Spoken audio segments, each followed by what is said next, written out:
It took 6 months since Joe Biden requested this military funding for Ukraine. Lots of wrangling, lots of internal battles on Capitol Hill, but it was done. A $95 billion foreign aid package, 61 billion in support for Ukraine, 26 billion in support for Israel, 8 billion for partners in the Indo-Pacific. And I think the House Speaker Mike Johnson quite smartly broke up what had been all rolled together and said, okay, we're going to have one vote on Ukraine, one on Israel, and so on.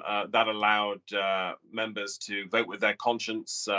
So we saw a majority of Republicans actually voting against the Ukraine aid, but that was not enough to stop it proceeding because every Democrat voted in favor. Quite a moment in the House chamber, sitting unusually on a Saturday, people waving Ukrainian flags and applauding. Some of the Republicans jeered and booed. And then on the Israel funding, some Democrats objected. But basically, it was a rare bipartisan moment in Washington that Joe Biden praised, what he described as a critical inflection point. Now this legislation will go to the Senate and on to Joe Biden for signature. And I think great relief for all those Ukraine supporters here, certainly in Kyiv, certainly in capitals around the world. Finally, Washington actually got something done.